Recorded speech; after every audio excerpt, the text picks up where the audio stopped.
नमस्ते बच्चों, तैयार है ना आप लोग एक नया पाठ पढ़ने के लिए।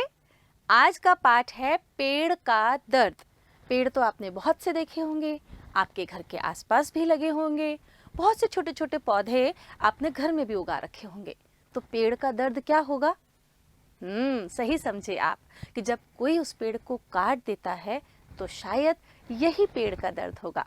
आज का ये जो पाठ है एक कविता है जिसकी रचना की है सर्वेश्वर दयाल सक्सेना जी ने। सर्वेश्वर जी ने अपनी रचनाओं में अपने प्रकृति प्रेम को दर्शाया है। इनकी रचनाएं प्रकृति के आसपास ही घूमती हैं। ये जो पेड़ का दर्द इनकी रचना है, इसमें इन्होंने पेड़ के दर्द को ये बताया है कि जब कोई पेड़ काट देता है तो उसे कैसा महसूस होता होगा। घटते जो जंगल हैं उन पर इन्होंने अपनी प्रतिक्रिया व्यक्त की है। वनस्पति प्रकृति को फलने फूलने का इन्होंने मौका देने का प्रयास किया है। खासकर इन्होंने बच्चों से जुड़ी रचनाएं लिखी हैं। इनका कहना था कि अगर बच्चों के लिए साहित्य नहीं है तो हम उनको प्रगति के अवसर भी नहीं दे सकते।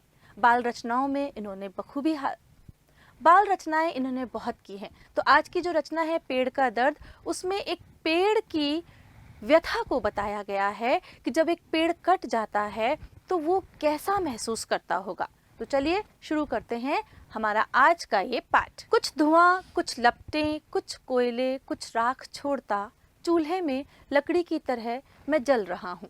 यहाँ पर पेड़ अपनी व्यथा बताते हुए कह रहा है कि उसे काट दिया गया है और काट कर छोटे छोटे टुकड़ों में बांट दिया गया है।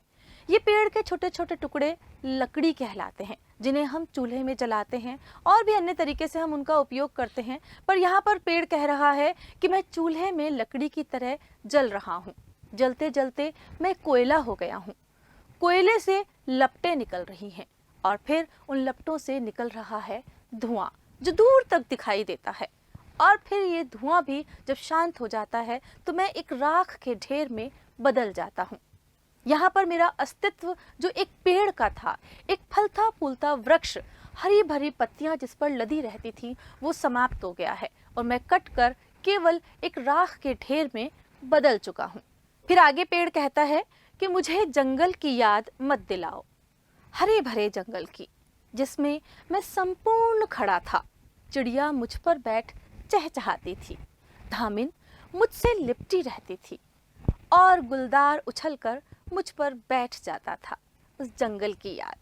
वो कह रहा है कि अब जब मैं कट चुका हूँ, लकड़ी बन चुका हूँ और राख के ढेर में परिवर्तित हो चुका हूँ, तो मुझे उस जंगल की याद मत दिलाओ, क्योंकि मुझे रोना आता है। मैं हरे भरे जंगल में एक संपूर्ण व्यक्तित्व के रूप में वहाँ पर खड़ा था, लहलहाता था, जिस पर चिड़िया रोजाना सुबह शाम आकर बैठती थी, चहचहाती थी, शोर मचाती थी। उनका कलरव मुझे खुश कर जाता था। धामिन मुझसे लिपटी रहती थी। धामिन यहाँ पर एक सांप का नाम है धामिन, जो सांप उससे लिपटा रहता था।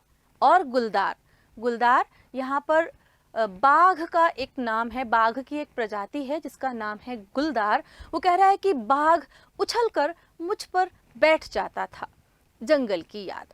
अब यहाँ पर वो कह रहा है वृक्ष कि मैं लकड़ी में बदल चुका हूँ, लकड़ी कोयला में और कोयला राख के ढेर में। तो अब मुझे उस जंगल की याद मत दिलाओ जहाँ पर उस हरे भरे जंगल में मैं एक संपूर्ण व्यक्तित्व की तरह खड़ा था, लहलहाता था, हवाएं देता था। चिड़ियाएं मुझ पर आकर बैठती थी। रिपीट।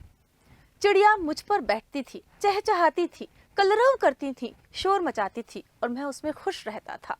धामिन मुझसे लिपटी रहती थी। धामिन सांप की एक प्रजाति है, नाम है धामिन। सांप मुझ पर लिपटे रहते थे। और गुलदार भी बाघ की एक प्रजाति है, टाइगर जिसे हम बोलते हैं, तो एक प्रजाति का नाम है गुलदार उछलकर मुझ पर बैठ जाता था। उस जंगल की याद। वो कह रहा है कि मुझे वो सब दृश्य याद आते हैं जब मैं एक हरा भरा वृक्ष था, लहलहाता था।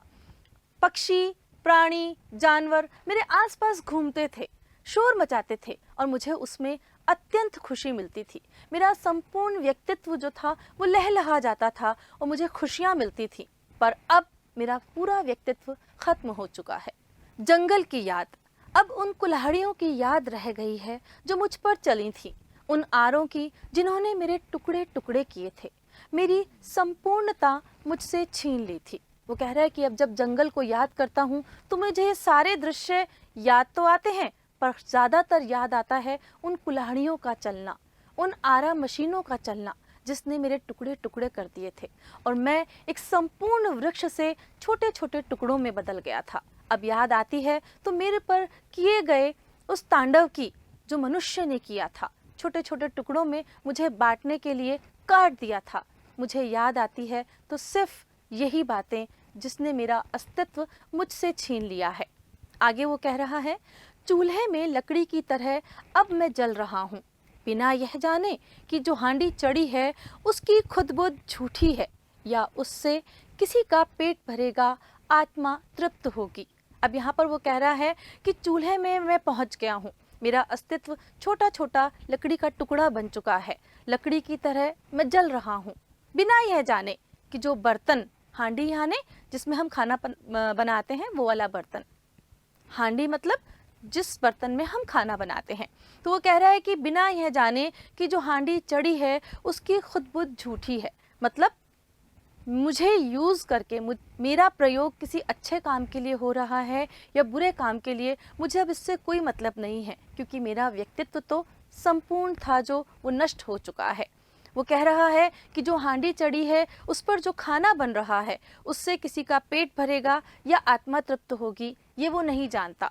वो तो एक लकड़ी का टुकड़ा बन चुका है जिसे केवल जलना है, जलते रहना है, और जलते जलते अगर कोई उसका उपयोग कर रहा है या दुरुपयोग कर रहा है, अब पेड़ को इस बात से कोई मतलब नहीं रह गया है। क्यों? क्योंकि उसका जो एक संपूर्ण व्यक्तित्व था वो अब नष्ट हो चुका है। अब आगे अपनी व्यथा बताते हुए पेड़ कह रहा है कि बिना यह जाने कि जो चेहरे मेरे सामने हैं वो मेरी आँच से तमतमा रहे हैं या गुस्से से। वो कह रहा है कि अब चूल्हे पर हांडी भी चढ़ी है और लकड़ियाँ जल रही हैं, तो जो मेरे सामने चेहरे खड़े हैं उनके जो लाल लाल चेहरे दिख रहे हैं मुझे, वो मेरी गर्मी से, मेरी लकड़ियों की गर्मी से तमतमा रहे हैं, लाल दिखाई दे रहे हैं, या वो गुस्से में हैं, मतलब कि वो मेरा अच्छा उपयोग करना चाहते हैं या बुरा उपयोग करना चाहते हैं, मैं ये नहीं जानना चाहता, क्योंकि मेरा अस्तित्व तो लगभग ख़त्म हो चुका है। वे मुझे उठाकर चल पड़ेंगे या मुझ पर पानी डाल सो जाएंगे, जंगल की याद मुझे मत दिलाओ।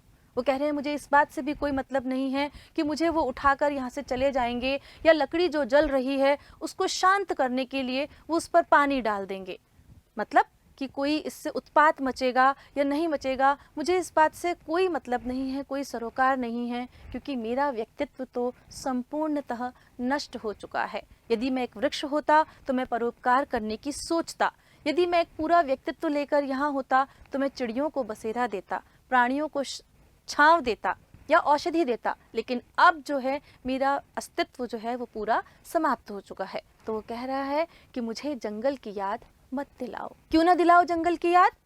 क्योंकि वो आगे बता रहा है कि एक एक चिंगारी झड़ती पत्तियां हैं जिन्हें मैं अब भी चूम लेना चाहता हूँ, इस धरती को जिसमें मेरी जड़ें थी। वो कह रहा है कि इन लकड़ियों से जो जलने पर एक एक चिंगारी निकल रही है वो मुझे लग रहा है जैसे मेरी एक एक पत्ती झड़ती चली जा रही है। वृक्ष से जब पत्तियां झड़ती हैं तो वृक्ष पूरी तरह से खाली हो जाता है, उसकी खूबसूरती जो है वो नष्ट हो जाती है। पतझड़ में आप लोगों ने देखा होगा ना कि वृक्ष की पत्तियां जब झड़ती हैं तो खाली टहनियाँ रह जाती हैं और वो खूबसूरती ख़त्म हो जाती है, पर वापस से जब उस पर पत्तियां आती हैं, नई कोपलें फूटती हैं, तो उसकी खूबसूरती एक बार दोबारा आ जाती है। पर यहाँ क्योंकि वृक्ष का अस्तित्व ही समाप्त हो चुका है, वो लकड़ी बन चुका है, तो वो खूबसूरती उस पर नहीं आएगी। इसलिए वो वृक्ष कह रहा है कि एक एक चिंगारी झड़ती पत्तियां हैं, कि मेरी लकड़ियों से जो एक एक चिंगारी निकल रही हैं उन्हें मैं अपनी पत्तियों के रूप में देख रहा हूँ, इन्हें मैं अब भी चूम लेना चाहता हूँ, इन्हें मैं अब भी प्रेम करना चाहता हूँ, और चाहता हूँ इस धरती को चूमना जिसमें मेरी जड़ें थीं। मेरी जड़ों को ही संपूर्ण खत्म कर दिया है, नष्ट कर दिया है। तो वो अपनी मूक व्यथा कहकर ये बताना चाह रहा है यहाँ पर कि वृक्षों को हमें काटना नहीं चाहिए, वृक्षों को हमें उगाना चाहिए। वनस्पति, पेड़, फल, फूल, पौधे, इनकी हमें रक्षा करनी चाहिए, क्योंकि यदि वनस्पति नहीं तो हमारा जीव जगत नहीं होगा, और अगर जीव जगत नहीं है तो मनुष्य किसके सहारे अपना जीवन यापन करेगा। हमारा एक जीवन चक्र है बच्चों, इस जीवन चक्र में हमें वनस्पति भी चाहिए, फूल, पत्ते, पौधे सब चाहिए, और अगर ये हैं तभी प्राणी भी हैं, तभी पक्षी भी हैं, तभी जानवर भी हैं, और यदि जानवर हैं, पेड़ पौधे पक्षी वनस्पति सब हैं, तभी मनुष्य का अस्तित्व रह पाएगा। पर मनुष्य अपने स्वार्थ के कारण, अपने लालच के कारण हमारे इस हरे भरे जंगलों को काटता जा रहा है, उन्हें घटाता जा रहा है और इस कंक्रीट के जंगल को बढ़ाता जा रहा है। तो सर्वेश्वर दयाल सक्सेना ने अपनी इस कविता के माध्यम से ये सीख देनी चाहिए कि हमें अपनी प्रकृति की रक्षा करनी है, हमें अपनी प्रकृति को बचाना है।